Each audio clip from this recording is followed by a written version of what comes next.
Buenos días, doctora. En esta oportunidad, el grupo número 5 hará la presentación del tema Ejercicio de la capacidad jurídica de las personas con discapacidad, designación de apoyos y salvaguardias.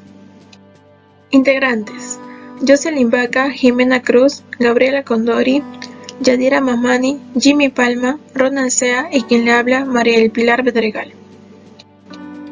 Dentro de las instituciones del derecho civil peruano se encuentra el de la capacidad jurídica.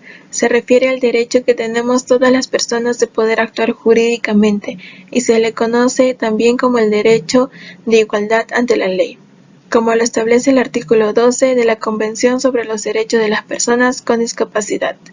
Por consiguiente, hablaremos más del tema ejercicio de la capacidad jurídica de las personas con discapacidad, designación de apoyos y salvaguardias a través de una presentación. Antecedentes históricos. El Código Civil Peruano de 1852, en el título cuarto de los capaces e incapaces, el artículo 16 nos dice que las personas locas son denominadas incapaces. El artículo 21 nos dice que por la declaración de incapacidad quedan las personas en estado de interdicción. El Código Civil Peruano de 1936, en el título segundo de la capacidad e incapacidad, el artículo 9 expone las características de las personas incapaces y en este hace referencia a las personas con una enfermedad mental que los priva de discernimiento, y los sordomudos que no saben expresar su voluntad de una manera indubitable. El Código Civil Peruano de 1984, el actual, el Decreto Legislativo 1384, que reconoce y regula a la capacidad jurídica de las personas con discapacidad en igual de condiciones. Modificase los artículos 3, 42, 44, 140, 221, etc., del Código Civil, que nos habla netamente de la capacidad de ejercicio de las personas con discapacidad. En el artículo 5 de la capacidad e incapacidad de ejercicio, el artículo 42 nos dice que las personas con discapacidad están en igual de condiciones con los demás y en todos los aspectos de la vida, independientemente de si requieren apoyo o ajustes razonables. El artículo 45 nos dice que las personas con discapacidad que requieren ajustes razonables o apoyo para el ejercicio de su capacidad jurídica puede solicitarlo o designar a alguien a su elección. Y el artículo 45A y B habla de los representantes legales y la designación de apoyos y salvaguardias para las personas con discapacidad o enfermas. ¿Qué es discapacidad? La igualdad de capacidad jurídica de las personas es de la capacidad de dicha persona, es como la puerta de acceso a todo. ¿Qué es la personalidad? Es la cualidad que posee cada persona y que los diferencia de las demás. ¿Qué es subjetividad? Son las facultades y potestades jurídicas inherentes dentro de un ámbito de libertad. ¿Qué es la designación de apoyo y salvaguardia? Es motivo por el cual una persona se hace cargo de un discapacitado, ya sea el discapacitado consciente o nombrado por otra persona. Clasificación de la capacidad. La doctrina francesa, la cual ha sufrido una serie de transformaciones y que en la actualidad divide la capacidad en dos manifestaciones: capacidad de goce o de derecho, entendida como la aptitud para ser titular de relaciones jurídicas, y la capacidad de ejercicio o de hecho. Es la aptitud que se tiene para poner en actuación por sí mismo los derechos y deberes que comprenden las relaciones. Modelos de discapacidad. Bueno, existen tres tipos de modelos: el modelo de la prescindencia, el modelo rehabilitador y el modelo social. El modelo de la prescindencia era el que se consideraba que las causas de la discapacidad tenían de origen divino, es decir, un castigo de Dios. Bueno, esto se asumía que sus vidas carecían de sentido y que, por lo tanto, no valía la pena que vivieran. El modelo rehabilitador. Este modelo de discapacidad era de tipo médico y las personas con esta condición podrían aportar a la sociedad en medida de que se rehabiliten, traten o normalicen. Modelo social. Según este modelo, que apareció en la década de 1960, la discapacidad era considerada un producto social. El origen de la discapacidad es, por lo tanto, externo al individuo. Esta concepción se opone claramente a las que subyace del modelo médico. Características del modelo de la prescindencia. De este modelo propone que las causas que daban origen a la discapacidad eran religiosas, era como un castigo de los dioses por un pecado cometido generalmente por los padres de la persona con discapacidad. Modelo rehabilitador. Sus características fundamentales son dos. En primer lugar, a diferencia del modelo de la presidencia, ya no son religiosas, sino que pasan a ser médico-científicas. En este modelo, y tratándose del campo de la medicina, ya no se habla de Dios o del diablo, sino que alude a la discapacidad en términos de enfermedad o como ausencia de salud. En segundo lugar, se considera que las personas con discapacidad pueden tener algo que aportar a la comunidad, pero solo en la medida que se rehabiliten o normalicen y logren asimilarse a las demás personas en la mayor medida posible. Modelo social. Este modelo aboga por la eliminación de barreras físicas y sociales. Se trata de adaptar el entorno y los servicios haciéndolos accesibles y utilizables para personas con discapacidades físicas o mentales. Las legislaciones contra la discriminación o a favor de la igualdad se inspiran en este modelo. Muchas gracias. Dichas normas tienen influencia en todas las personas con discapacidad para poder elegir sus derechos de acuerdo a lo decretado en el Código Civil.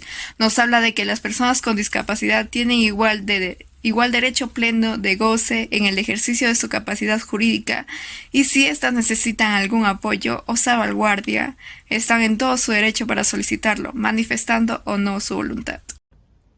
Importancia. Como comentamos, el modelo social nace contrarrestando un contexto en el cual la discapacidad era considerada una consecuencia de la persona, pero desde otra perspectiva, la discapacidad no es un problema individual, es un problema social. El artículo 3 nos habla sobre la capacidad de goce. Nos dice que toda persona tiene capacidad jurídica para el goce y el ejercicio de sus derechos. La capacidad de ejercicio solo puede ser restringida por la ley. Las personas con discapacidad tienen la capacidad de ejercicio en igualdad de condiciones en todos los aspectos de la vida. El artículo 3 es lógica derivación del hecho de reconocerse normativamente a la persona humana como sujeto de derecho, bajo la específica designación de persona natural, ya que tal calidad supone la plena capacidad de goce de todos los derechos civiles que el ordenamiento jurídico concede a la persona.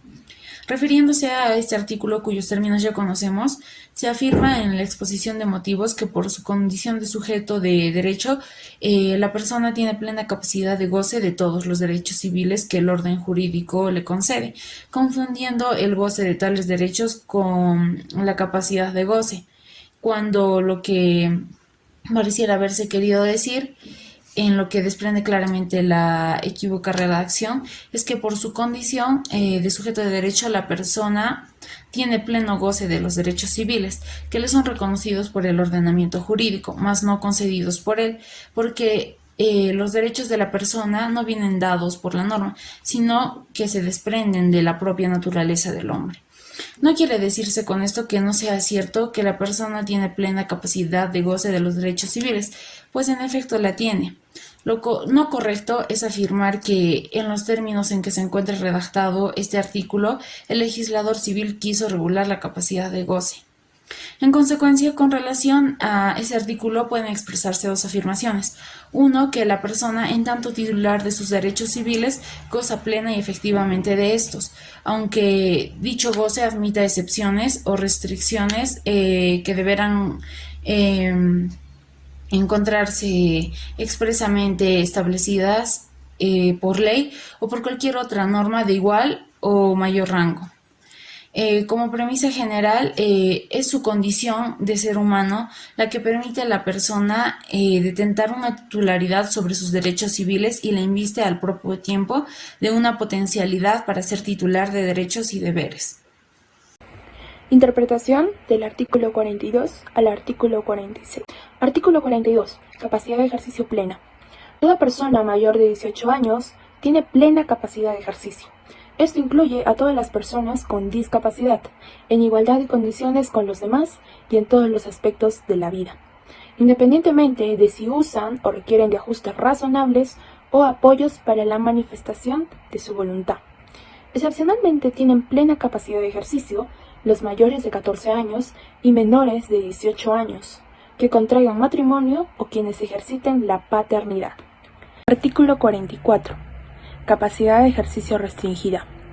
Tienen capacidad de ejercicio restringida, inciso 1, los mayores de 16 años y menores de 18 años de edad. Inciso 2, los pródigos. Inciso 3, los que incurren en mala gestión. Inciso 4, los ebrios habituales. Inciso 5, los toxicómanos. Inciso 6, los que sufren pena que lleva anexa a la interdicción civil. Inciso 7, las personas que se encuentren en estado de coma, siempre que no hubiere designado un apoyo con anterioridad. Pasaremos al artículo 45, dividiéndose en dos. Artículo 45A. Representantes legales. Las personas con capacidad de ejercicio restringida contempladas en los numerales del 1 al 8 del artículo 44 contarán con un representante legal que ejercerá los derechos según las normas referidas a la patria potestad, tutela o curatela. Artículo 45b. Designación de apoyos y salvaguardías. Pueden designar apoyos y salvaguardías, inciso 1, las personas con discapacidad que manifiestan su voluntad. Puede contar con apoyos y salvaguardías designados judicialmente o notarialmente. Inciso 2. Las personas con discapacidad que no puedan manifestar su voluntad podrán contar con apoyos y salvaguardías designados judicialmente. Inciso 3. Las personas que se encuentren en estado de coma y hubieren designado un apoyo con anterioridad mantendrán el apoyo designado. Inciso 4. Las personas con capacidad de ejercicio restringidas contempladas en el numeral 9 del artículo 44 contarán con los apoyos y salvaguardías establecidos judicialmente, de conformidad con las disposiciones del artículo 659-E del presente Código. Artículo 46. Capacidad adquirida para matrimonio o título oficial. La incapacidad de las personas mayores de 16 años cesa por matrimonio o por obtener título oficial que les autorice para ejercer una profesión u oficio. La capacidad adquirida por matrimonio no se pierde por la terminación de este. Tratándose de mayores de 14 años, cesa la incapacidad a partir del nacimiento del hijo o la hija, para realizar solamente los siguientes actos. Inciso 1. Inscribir el nacimiento y reconocer a sus hijos e hijas. Inciso 2. Demandar por gastos de embarazo y parto. Inciso 3. Demandar y ser parte en los procesos de tenencia, alimentos y régimen de visitas a favor de sus hijos e hijas. Inciso 4. Demandar y ser parte en los procesos de filiación extramatrimonial de sus hijos e hijas. Inciso 5. Celebrar conciliaciones extrajudiciales a favor de sus hijos e hijas. Inciso 6. Solicitar su inscripción en el Registro Único de Identificación de Personas Naturales, tramitar la expedición y obtener su documento nacional de identidad. Y por último, inciso 7. Impugnar judicialmente la paternidad. A continuación, las conclusiones. En cuanto a las variaciones que ha presentado el Código Civil peruano desde el año de 1852, posteriormente en el año de 1936 y por último en el año de 1984, hacen mención de la capacidad e incapacidad, tanto en su regulación y finalmente en su ejercicio. Ahora bien, si vamos a hablar de las personas incapaces, dependiendo del Código Civil peruano, en la variación que hubo en el año de 1852, se les consideraba como incapaces a los locos. En cambio, si nos fijamos en la variación que hubo en el año de 1936, se le consideraba como incapaces a las personas que presentaban enfermedades mentales. Ahora bien, en cuanto a la variación que hubo en el año de 1984, que es el Código Civil peruano actual, el que nosotros estudiamos, tenemos que tener en cuenta que se les considera como personas incapaces a las personas discapacitadas que necesitan de la designación de apoyos y salvaguardias, tal como indica el artículo 44 y el artículo 45, inciso B, para expresar voluntad. Puesto a que si tenemos presente el artículo 43, este nos indica que las personas menores de 16 años tienen limitaciones en su capacidad de ejercicio, pero cuentan con representantes legales según el artículo 45, inciso A. Sin embargo, si su capacidad jurídica cesa por matrimonio, la capacidad adquirida no se termina en razón de este, según indica el artículo 46. Ahora bien, para la clasificación de la capacidad surgieron dos doctrinas, la francesa y la alemana. La francesa divide la capacidad en dos manifestaciones, o la de goce o la de derecho, y la capacidad de ejercicio o de hecho. Puesto esto, la alemana distingue la capacidad negocial, la capacidad de imputación y la capacidad procesal. Entre los principios generales queda claro, en cuanto a la Convención Internacional de los Derechos de las Personas con Discapacidad, según el artículo 3, los modelos de discapacidad oscilan primeramente en el modelo de prescindencia, que consideraba que la discapacidad tenía origen divino. Puesto a esto, en el modelo rehabilitador se consideraba que la discapacidad era de tipo médico. Y finalmente el modelo social, que indica que la discapacidad es externa al individuo, que es producto de la discriminación o la imposibilidad de poseer los mismos derechos y obligaciones que las demás personas. Muchas gracias.